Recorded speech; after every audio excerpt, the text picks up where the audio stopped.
नमस्कार मित्रों। आज से कई साल पहले अध्यात्म की दुनिया में एक आंधी चली थी। एक ऐसा बवंडर अध्यात्म के जगत में उठा था जिसने दुनिया भर में धर्म और अध्यात्म के नाम पर जो अंधेरगर्दी चल रही थी उसको खत्म कर दिया और सब कुछ उलट पुलट दिया। सब कुछ उलट पुलट के रख दिया। दुनिया का हर तथाकथित धर्म और हर संप्रदाय पंथ इससे प्रभावित हुआ और वहां मौजूद अक्लमंद लोग, मैं कह रहा हूं अक्लमंद लोग, इस आंधी की तरफ देखने लगे। जो लोग सवाल पूछते थे, जो इस दुनिया में अपने होने का मकसद ढूंढना चाहते थे, उन्हें धार्मिकता के नाम पर सिर्फ इतना बताया गया था, धार्मिकता के नाम पर सिर्फ इतना बताया गया था कि उनको सवाल पूछने के बजाय जो उनके धर्मगुरु जो कुछ कह रहे हैं, या धार्मिक नेता कह लीजिए, वो जो धार्मिक नेता, वो जो धर्मगुरु हैं, वो जो कुछ कह रहे हैं उसे चुपचाप मान लेना चाहिए। ये एक दौर था जब सवाल उठाने वाले लोग नास्तिक कहे जाते थे और उनको हिकारत की नजरों से देखा जाता था। ऐसे समय में भारतीय आकाश में एक सितारा, भारत के मध्य प्रदेश में छोटा सा गांव है कुचवाड़ा, वहां पर जन्मा 11 दिसंबर 1931 को। 11 दिसंबर अभी आने वाला है। और उस सितारे का नाम था रजनीश चंद्र मोहन जैन। जैन परिवार में वो सितारा जन्मा था 1931 को। आगे चल जबलपुर से उन्होंने पढ़ाई की, फिर उसके बाद पूरा देश उनको आचार्य रजनीश के नाम से जानने लगा। 1960 के बाद उनको आचार्य रजनीश कहते थे, 1970 के बाद उनको भगवान श्री रजनीश कहने लगे और 1989 यानी 89 के आसपास उनको फिर ओशो के नाम से सब संबोधित करने लगे। अब ये ओशो पूरी दुनिया में छाए हुए हैं, हर कोई ओशो को जानता है, ओशो के नाम को समझता है। अगर आपने ओशो का नाम नहीं सुना तो कृपया देख लीजिए, ओशो की कई सारी वेबसाइट्स हैं ओशो के नाम पर बनी हुई, वहाँ जाके ज़रूर देखें। इधर उधर देखेंगे तो कुछ इधर उधर उनको सही जानकारी आप नहीं ले पाएंगे, इसलिए प्रमाणिक साइटों पर जाएं जहाँ पर ओशो का नाम जुड़ा है। ठीक है, तो अब हमारा ये जो चैनल है ये ओशो के साथ उन सभी आध्यात्मिक लोगों को समर्पित है जो जीवन में सवाल पूछते हैं। इस चैनल में हम आध्यात्मिक चर्चाओं को शामिल करना चाहते हैं। ओशो की जो बातें हैं उसके अलावा अगर कहीं कुछ और महत्वपूर्ण आध्यात्मिक तथ्य है तो उनको भी हम शामिल करेंगे। तो अब जैसे हमारा एक चैनल है द मॉन्क MONK, हम पास्ट लाइफ रिग्रेशन, पूर्व जन्मों को जानने के जो विधियां हैं उनका प्रयोग करते हैं। और आमतौर पे जो ओशो से जुड़े साधक हैं और दूसरे लोग भी, आध्यात्मिक लोग भी, अपना पिछला जन्म देखने के लिए बहुत उत्सुक रहते हैं, तो हम उनको पिछला जन्म उनका लेकर जाते हैं और दिखाते हैं। आप द मॉन्क चैनल देखिए, उसमें आपको सब कुछ दिखेगा। तो कहना यह है कि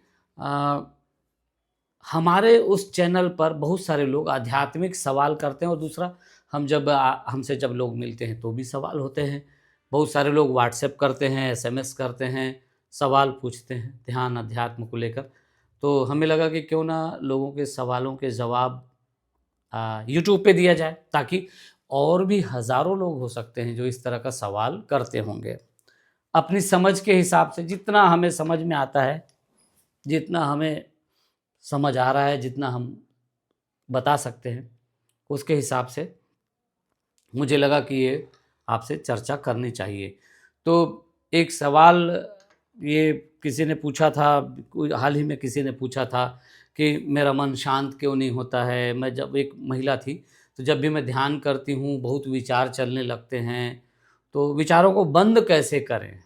अब देखिए, उनका कहना है विचारों को बंद कैसे करें। तो हमारा कहना है कि भाई, मन तो एक यंत्र है जो आपके होने को एहसास दिलाता है आपको। आप हैं इसका एहसास आप मन से ही कर सकते हैं। अगर मन ना हो तो फिर आप में और कोमा में गए हुए किसी व्यक्ति में कोई फ़र्क नहीं होगा। जैसे एक व्यक्ति कोमा में पड़ा है, उसे ये भी ज्ञान नहीं है कि मैं हूँ, बस वो है, वो जीवित है, चेतन है, लेकिन उसे उसका ज्ञान नहीं है। अगर मन नहीं होगा तो कौन जानेगा कि मैं हूँ? किसे पता होगा कि मैं हूँ, मेरा एक शरीर है, मेरा एक अस्तित्व है, मैं ये हूँ, मैं वो हूँ। अपनी पहचान कौन याद रखेगा? देखिए, ध्यान के दौरान, गहरे ध्यान में ये अवस्था आती है, सच में ये अवस्था आती है जब आप सब भूल जाते हैं, कुछ याद नहीं होता आपको, और आप जो है कहना चाहिए कि मैं हूँ, इसको भी भूल जाते हैं। वहाँ सिर्फ हूँ ऐसा एक रहता है। वो जो अवस्था होती है वो कहना चाहिए कि सिर्फ होना, हूँ, इतना एक बोध रहता है, और मैं हूँ ये इसका कोई बोध नहीं होता, हूँ इसका बोध होता है। तो ये थोड़ा सा आगे की चीज़ हो गई, इसको अभी अभी रहने देते हैं। मेरा ये कहना है कि विचारों को बंद करने की कोशिश नहीं करनी चाहिए आपको। अगर आप ध्यान करते हैं, मन विचार करता है, कोई बात नहीं, जैसे वो भी यंत्र है, जैसे आँखें आपकी देखती हैं, कान सुनते हैं, ये अपना अपना काम कर रहे हैं, नाक सांस लेती है, हृदय धड़कता है, अपना काम कर रहे हैं। ऐसे ही विचार चलते हैं, मन है तो विचार चलेंगे। तो विचार चल रहे हैं तो कोई दिक्कत नहीं है, विचारों को चलने दीजिए। आप क्या करें फिर, अगर ध्यान कर रहे हैं और लगातार विचार चल रहे हैं, फिर आप क्या करें?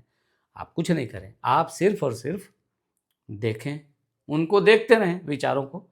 ओशो ने ध्यान की बहुत अच्छी अच्छी विधियाँ दी हैं, ओशो को पढ़ें, ओशो को देखें, सुनें, ओशो के ऑडियो हज़ारों उपलब्ध हैं, वीडियो उपलब्ध हैं, ध्यान के ऊपर बहुत बातें ओशो की उपलब्ध हैं। मोटी मोटी बातें हम कर देते हैं, बाकी हाँ, कभी ओशो की बातों को लेकर अगर आपको कुछ क्लियर करने की ज़रूरत हो, कुछ और समझने की ज़रूरत हो, उसको और आगे बढ़ाने की ज़रूरत हो, उस पे भी हम लोग बात करेंगे, क्योंकि हर आदमी का नज़रिया अलग अलग होता है। देखिए, एक व्यक्ति जो कुछ जानता है उसको उसने बता दिया। अब क्लास 5th में आपने कुछ पढ़ा, आपके टीचर ने कुछ पढ़ाया, वो आपने पढ़ा, लेकिन आप जब क्लास 11th में चले जाते हैं, कॉलेज में चले जाते हैं, तो उस टीचर ने जो पढ़ाया था उसके आगे की भी चीज़ें आप समझ लेते हैं। इसी तरह गुरु कोई चीज़ बताते हैं आपको, आप जैसे जैसे गहरे जाते हैं आप उन बातों को भी समझ जाते हैं जो गुरु ने नहीं बताया है। ठीक है, तो हम लोग ओशो की बातों के ऊपर भी आगे बात कर सकेंगे। फिलहाल मैं ये कहूँगा कि विचारों को बंद करने की कोशिश नहीं करनी है, जाना भी नहीं है, सोचना भी नहीं उस बारे में। हाँ, विचार आ रहे हैं, आने दीजिए, आप अपना बैठे हैं ध्यान करने के लिए, करते रहिए, आँख बंद रखिए, अपना ध्यान करते रहिए। विचार आते हैं, विचारों को देखिए, विचार अच्छे हैं कि बुरे हैं, कि ये विचार अच्छा था, वो विचार बुरा था, कोई विचार कैसा है इसकी तरफ मत जाइए, कोई मतलब मत रखिए, एकदम जैसे न्यूट्रल हो जाइए, उसके बारे में तटस्थ भाव रखिए। विचार आए गए, जैसे बादल आया गया, जैसे सड़क पे ट्रैफिक आया और गया, आपको कोई मतलब नहीं, ट्रक आए, बस आए, कार आए, कोई भी आए, आप अगर सड़क के किनारे खड़े हैं, आप ट्रैफिक को देख रहे होते हैं, आपको कोई मतलब नहीं होता कि कोई गाड़ी आई या गई। ऐसे ही विचार आएंगे जाएंगे, आएंगे जाएंगे, उनको आने दीजिए, जाने दीजिए, आप बस दर्शक हो जाएं, उसको देखते रहें। हाँ, भूल जाएंगे, बहुत बार होगा, आप भूल जाएंगे, आपको याद ही नहीं रहेगा कि मैं इस विचार में खो गया हूँ। सपोज़ आप ध्यान करने बैठे बैठे अचानक एक कुत्ता भौंक दिया, बाहर एक कुत्ता भौंकते हुए चला गया, अब आपका विचार शुरू हो गया, कुत्ते ने आवाज़ लगी, अरे कुत्ता भौंक रहा है, अच्छा मेरे दोस्त का कुत्ता भी इसी तरह भौंकता है, ओहो उस दोस्त का कुत्ता तो कितना ज़बरदस्त है ना, जर्मन शेफर्ड है, ओहो उस कुत्ते को तो कितना सारा खिलाना पिलाना पड़ता, उसकी देख रेख भी बहुत सारी करनी पड़ती है, मेरा दोस्त तो परेशान है, उसकी तो आधी सैलरी इसी चक्कर में चली जाती। अब देखिए, एक कुत्ता बाजू में भौंका और आप कहाँ पहुँच गए, दोस्त के यहाँ पहुँच गए और उसकी सैलरी तक पहुँच गए। विचार ऐसे जुड़े हुए एक दूसरे से आपको बहा ले जाएंगे, कोई बात नहीं, बहा ले जाएं।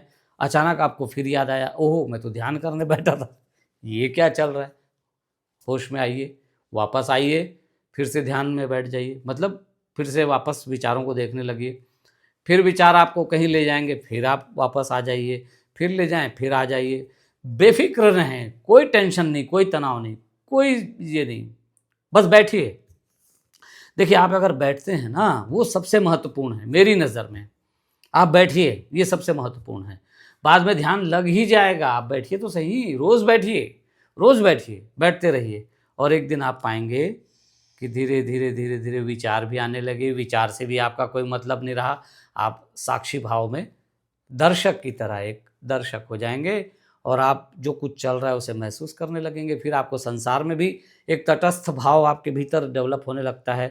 फिर आप कहीं खड़े हैं, जो कुछ चल रहा है उसको भी अचानक आप तटस्थ भाव से देखने लगते हैं। धीरे धीरे धीरे धीरे आप तटस्थता का अनुभव करने लगते हैं, साक्षी को समझने लगते हैं, साक्षी भाव को समझने लगते हैं। आप बात कर रहे होते हैं और आप अपने भीतर एक कोई जानने वाला होता है कि मैं ये बात कर रहा हूँ, इससे ये बात कर रहा हूँ, मैं ऐसा कर रहा हूँ, उसको भी कोई जान रहा है पीछे से। जैसे थिएटर होता है ना, थिएटर में आर्टिस्ट, समझ लीजिए कि आपको रावण का रोल मिला, आप एक थिएटर आर्टिस्ट हैं, स्टेज पे गए, आप रावण बन गए, रावण की तरह व्यवहार कर रहे हैं, रावण की तरह हंगामा खड़ा कर रहे हैं, सब कर रहे हैं, लेकिन क्या आप भूल गए कि आप कौन हैं? आपको अच्छी तरह याद है कि आप रावण नहीं हैं, आप सिर्फ रावण का रोल कर रहे हैं। आप रामलाल, श्यामलाल कुछ भी हैं, तो आप अगर रामलाल हैं तो आपको याद है कि भाई मैं तो रामलाल मिश्रा हूँ, यहाँ रावण बना हूँ, लेकिन उस मूलतः मेरे को रोल करना है, एकदम से राम के ऊपर हमला नहीं करना है, राम के ऊपर हमला करने का नाटक करना है। ऐसे ये अंदर का जो साक्षी है ना, उसका जो रामलाल नाम का आदमी अगर ये रावण बन गया है, तो उसके अंदर का जो साक्षी है, वो साक्षी उसे सचेत रखता है, नहीं तो वो भूल गया अगर तो हमला कर देगा। ऐसे ही सभी रोल की बात है, कोई रावण के ही रोल की बात नहीं, सभी रोल में अगर आप समझिए कि अगर आप थिएटर में हैं और आप एक्टिंग कर रहे हैं और आपको किसी पे हमला करने का एक रोल मिला है, अब आप हमला करें तो आप हमला करते हैं तो आप हाथ तो बहुत ज़ोर से उठाएंगे, ऐसा लगेगा कि एकदम मार रहा है, लेकिन जब आप हाथ नीचे रखेंगे ना, तो उस समय आप सजग, होशपूर्ण और पूरी तरह जागरूकता के साथ हाथ को नीचे लाएंगे, उसको चोट ना पहुँचे, अपने साथी को, है ना। यही है साक्षी भाव। आप जो भी करें, लेकिन पीछे आपको याद रखना है मैं वो नहीं हूँ। इसी तरह आप जब विचारों में जाएं तो आप ध्यान रखें मैं ध्यान में हूँ, मैं विचारों के साथ न जाऊँ, ऐसा होशपूर्ण, और जो चल रहा है उसके प्रति भी साक्षी, जो हो रहा है, जो घट रहा है, उसको भी अंदर से जानते रहें, भीतर से कि क्या घट रहा है। शरीर में बहुत सारे परिवर्तन होंगे इस दौरान, जब आप ध्यान में बैठते हैं तो शरीर बहुत सारे परिवर्तनों से गुजरता है। तो बहुत सारे लोगों ने हमसे ये भी सवाल पूछा था कि ऐसा लगता है, वैसा लगता है, शरीर में ये हो रहा है, वो हो रहा है। होने दीजिए, कुछ मत करिए, बेफिक्र रहिए, बस चुपचाप बैठिए, बैठिए चुपचाप, चुपचाप बैठेंगे, ध्यान करेंगे, कभी झटके लगेंगे, कोई बात नहीं, ऐसा वैसा, पीठ में ऐसा ऐसा कुछ होगा, कोई बात नहीं, होने दीजिए। कई बार होता है तो उसको होने दीजिए और बेफिक्र रहिए। बस आपके लिए एक ही शर्त है, जो चल रहा है उसे चलने दीजिए, आप चुपचाप पीछे से देखिए, ठीक है। वीडियो लंबा हो जाएगा मित्रों, नहीं तो अपन और भी बातें कर सकते हैं। अपन ऐसे थोड़ी थोड़ी बातें करके आगे चल के इसको हम लोग आगे फिर कभी उसको पूरा माने एक तरह से कह लीजिए कि हर पहलू पे हम लोग ध्यान के बात करेंगे। तो ध्यान के ऊपर ये बात थी। वीडियो आपको कैसा लग रहा है, ये हमारा प्रयास हमने शुरू किया है। आप अगर हमारे प्रयासों को अच्छी तरह समझना चाहते हैं तो द मॉन्क चैनल पे जाइए, लगभग 1 लाख लोग हमसे जुड़ चुके हैं। तो आप भी अब इसको सब्सक्राइब करिए, लाइक करिए, शेयर करिए। इस चैनल को भी अब आगे बढ़ाते हैं और जल्दी ही हम इसे एक आध्यात्मिक चैनल के रूप में खड़ा करेंगे। और ओशो का जो तूफान उठा था, कुछ ऐसा ही हो जाए तो और अच्छी बात है, ठीक है। तो नमस्कार, फिर मिलते हैं अगले किसी टॉपिक के साथ, किसी विषय पे बात करेंगे, ठीक। नमस्कार।